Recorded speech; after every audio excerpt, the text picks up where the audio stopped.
কুদরতি বাড়িতে দাওয়াত করে আল্লাহ নিয়েছেন কিনা? সুবহানাল্লাহ।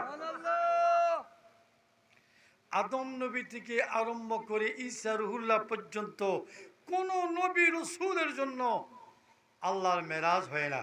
হয়েছে? হয় নাই।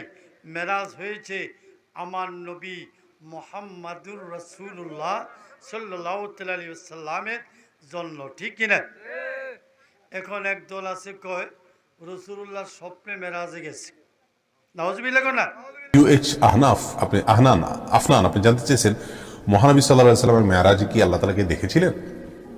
আল্লাহ সুবহানাহু ওয়া তাআলাকে তিনি দেখেছিলেন কিনা এ নিয়ে সাহাবীদের মধ্যেই মতপার্থক্য রয়েছে। বিশুদ্ধ মত হলো তিনি আল্লাহ সুবহানাহু ওয়া তাআলাকে সরাসরি চর্মচক্ষু দিয়ে দেখেননি। তিনি জিবরিলকে দেখেছেন এবং আল্লাহর সাথে তার কথোপকথন হয়েছে। যদিও এই বিষয়গুলো কোরআনে কারীমের আয়াত থেকে দুইটাকেই বোঝার মতো আপনার সুযোগ রয়েছে, এই জন্য সাহাবীদের ভিতরে নিয়মিত পার্থক্য ছিল।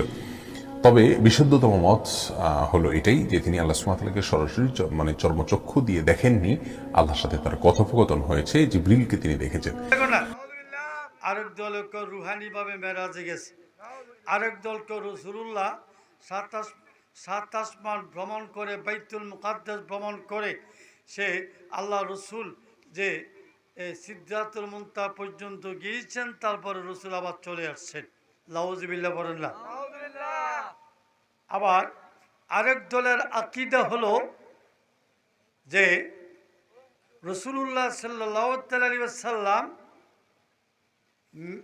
মেরাজের রজনীতে আর সাজিমে যান নাই, আল্লাহকে দেখান নেই, আল্লাহর সাথে সাক্ষাৎ করেন নেই।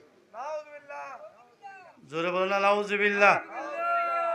এই কথা কি আমরা মানতে রাজি? আমরা মানতে রাজি? আমাদের নবী মেরাজের রজনীতে আর সাজিমের উপরে আল্লাহর কাছে গিয়েছেন কিনা? আল্লাহর সাথে সাক্ষাৎ করেছেন কিনা?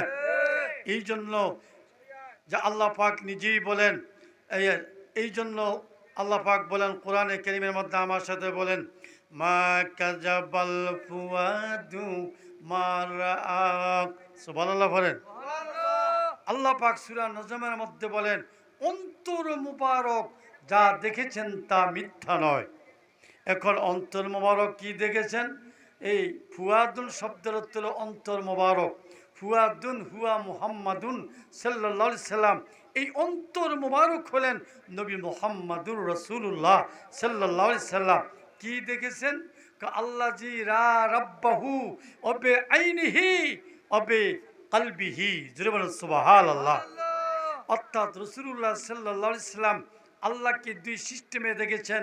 একটি হলো যে লাইলাতুল মেরাজের রজনীতে রাসূলুল্লাহ সরাসরি আল্লাহকে দেখেছেন। আরেকটা সিস্টেম হলো রাসূলুল্লাহর অন্তর মুবারক দিয়ে আমার আল্লাহকে দেখেছেন। সুবহানাল্লাহ। এই জন্য মুসলিম শরীফের হাদিস যা আল্লাহ রসুল নিজে ইরশাদ করেন, ক্বালা রাসূলুল্লাহ সাল্লাল্লাহু আলাইহি ওয়াসাল্লাম রাইতু রাব্বি আজ্জা ওয়া জাল্লা ফি আহসানি সূরাতিল, যে আমি মেরাজের রজনীতে আমার আল্লাহকে অতি উত্তম সুরতে দেখেছি। সুবহানাল্লাহ। তাফসীরে জালালাইন শরীফের 230 পৃষ্ঠার মধ্যে আব্দুল্লাহ ইবনে আব্বাস থেকে হাদিস বর্ণিত। ওয়ান আব্দুল্লাহ ইবনে আব্বাস রাদিয়াল্লাহু তাআলা আনহুমা ক্বালা ক্বালা রাসূলুল্লাহ সাল্লাল্লাহু আলাইহি সাল্লাম রা রাব্বাহু, যে আল্লাহ রাসূল সাল্লাল্লাহু আলাইহি সাল্লাম ইরশাদ করেন যে আমি আমার আল্লাহকে দেখেছি। সুবহানাল্লাহ। শুধু তাই নয়, মুসলিম শরীফের হাদিসের মধ্যে আছে আল্লাহ রাসূল ইরশাদ করেন, ক্বালা রাসূলুল্লাহ সাল্লাল্লাহু আলাইহি সাল্লাম রাআইতু বিআইনি ওয়া বিকলবি। সুবহানাল্লাহ বলেন না। রাআইতু রাব্বি ওয়া বিআইনি ওয়া বিকলবি। রাসূলুল্লাহ বলেন আমি দুই সিস্টেমে আল্লাহকে দেখেছি, যা আমার চক্ষু মোবারক দিয়ে মেরাজের রজনীতে দেখেছি, আর অন্তরের চক্ষু মোবারক দিয়েও আমার আল্লাহকে দেখেছি। সুবহানাল্লাহ।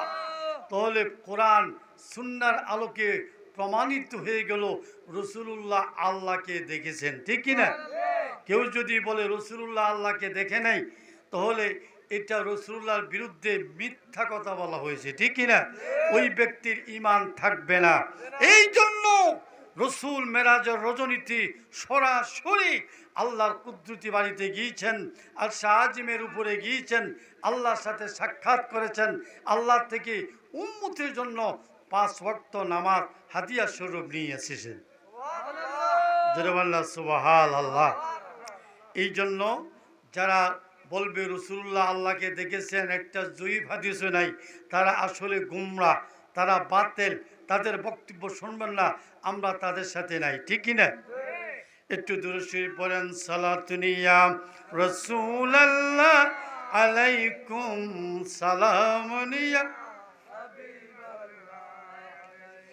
खुदा जाने मोहम्मद मुस्तफ़ा को, मोहम्मद मुस्तफ़ा जाने खुदा को सलातुनिया।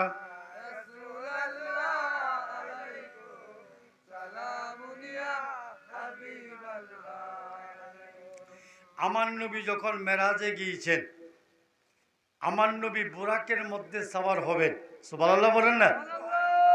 বুরাকটা উঁচু হয়ে গেল, রসুল উঠতে কষ্ট হচ্ছে, এমন সময় দেখলেন একজন